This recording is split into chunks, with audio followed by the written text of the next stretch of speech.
This is Yishai Fleisher, and I'm very lucky to be on the Temple Mount. Some people call it the holiest place for the Jewish people. That's wrong. It's not the holiest place for the Jewish people. It's the holiest place in the world. This is the place where Abraham offered up his son Isaac and almost sacrificed him, but God showed him a ram instead, and he offered that. That's why we blow the shofar. This is Jerusalem. This is the heart. This is where the temple stood. Now, when the Jewish people rejected Caleb ben Yefuneh and Yoshua ben Nun's suggestion that we can come and take up the land, when they rejected the land of Israel, what happened? God got very angry. But Moses said, I'll pray to God. And he prayed to Hashem, and he asked Hashem to forgive the Jewish people. But really, God was so angry that he couldn't get total forgiveness from him. What he could get was long suffering. That means punishment meted out in payments. And that night, that prayer and that sin all happened on the 9th of Av, Tisha B'Av. Tisha B'Av is therefore the day that we remember the eviction, the rejection of the land of Israel. Later on, when the Jewish people sinned again, they were punished again. And that punishment came as a remembrance to that very night. God said, you rejected the land of Israel then? Well, now the land of Israel is going to reject you. And on those two nights of Tisha B'Av, we were kicked out of this land, and the temple that stood here was destroyed. It was destroyed on those two nights, Tisha B'Av, because of that rejection of the land of Israel in the desert. Well, the Jewish people are returning to the land of Israel. Slowly but surely it is happening. Half of us are already here, but we still have half to go. And if you look behind me, you see that the temple is not standing. There's an occupation here, and it's not the Jewish occupation. It's the occupation of foreign powers and foreign ideas. The God of Israel has not yet returned to his full glory here in Jerusalem, and the choice is up to us. Can we rectify the sin of the spies? Can we make Tisha B'Av a joyful occasion yet again? All right, folks. Eye on Zion. We're going out to greet the Olim plane. The immigrants, the Jewish Olim, they're coming back.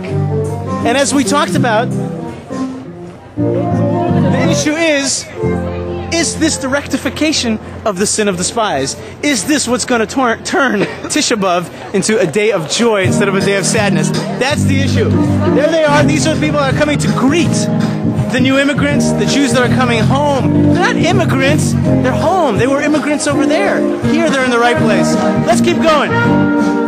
Well, it's always very exciting. And for me it is as if to live anew my own Aliyah. That's why I like, even before I was the head of Jewish agency, I was coming almost on every airplane and every because it's very, very emotional for me. Now you are the head of the Jewish agency. So look, and our Jewish agency brought 3 million Jews, 1 million from Russia. So with every bus will be more and more. Amen.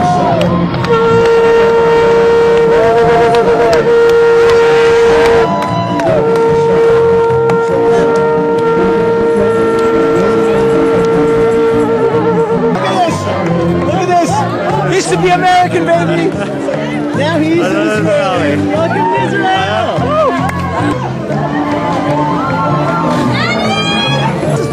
This is a ticket of Morocco. Right.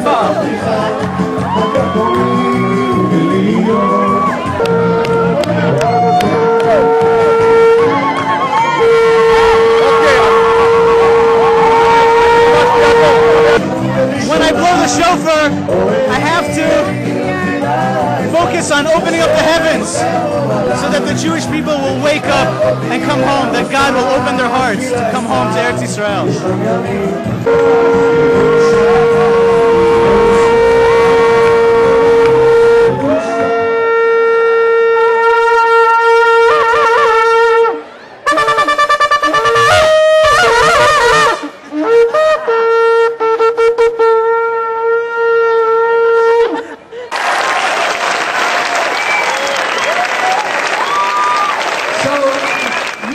Think for a moment. Now you will go to different places. You'll see these names: Maccabim, Madiin, Beit Shemesh, Emek Hayala, Ephrata, Beit Lechem. Take Bible with you, and you'll see that there's a tour guide for you, the Bible, that you really came to those places from which your ancestors were forced to leave thousands of years ago. Rabbi Yishai Fleisher is the co-founder of Nefesh Bnefesh, the organization that is bringing Aliyah today from North America. And Rabbi Fleisher, you just got off a plane. 232 new immigrants just got off the plane. It just felt like really not not a collection of individuals, but really the Jewish people were kind of reforming again here in the land of Israel. And we're doing a movie, we're doing a show on Ion Zion. We're doing a show about the Meraglim and about the story of the 9th of Av. And my question to you is today, after seeing all this, is this a rectification of the sin of the spies? Is this a way to, in our modern day, to fix it, to make Tisha B'Av what it's supposed to be, a happy day? I don't know who I am to even say whether or not something's a rectification of anything of the past. I do believe that it is perhaps rehabilitating a core issue that the Jewish people had, of a disconnect with an incredible gift that God gave the Jewish people. God promised us a destiny of the Jewish people in the land of Israel, and we rejected it in the desert for all the different reasons. Either we're fearful or afraid, or we didn't have enough gumption to make the move. And that itself was the source for further destructions, a further disconnect between the Jewish people and the land of Israel. So if that's the core issue, if that was the core disease or the core issue, and now Jews are reconnecting to the land of Israel, showing their love, embracing with both hands the gift that God gives us, and we'll be judged whether or not in this generation, when we have the ease of Aliyah and of immigration, and it's just an 11-hour flight with all the bureaucracy and all the red tape being cut, and you have cell phones, and you have houses, and it's a different world, and we'll be judged whether or not we receive it with the same enthusiasm and passion. And I think the responsibility of this generation is to enthusiastically grasp this opportunity, whether or not for themselves as a rehabilitative, or whether or not it's for the nation, but to show the love and passion to God's gift.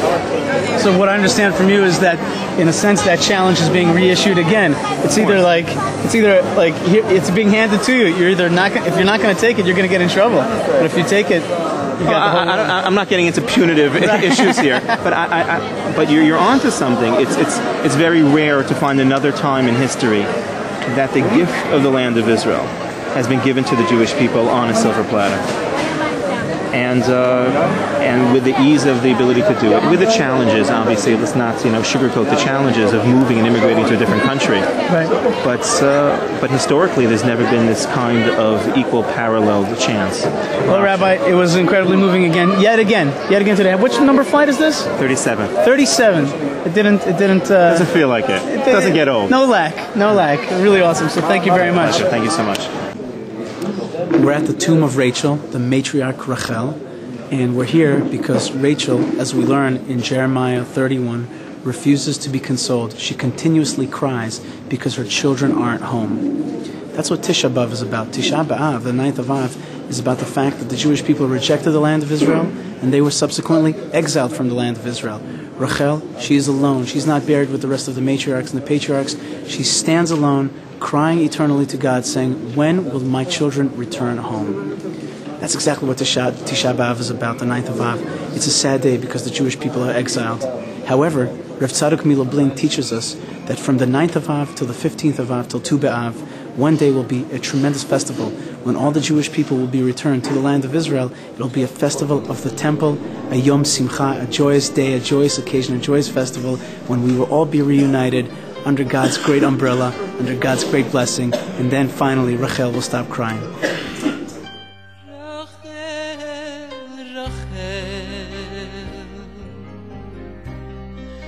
Rachel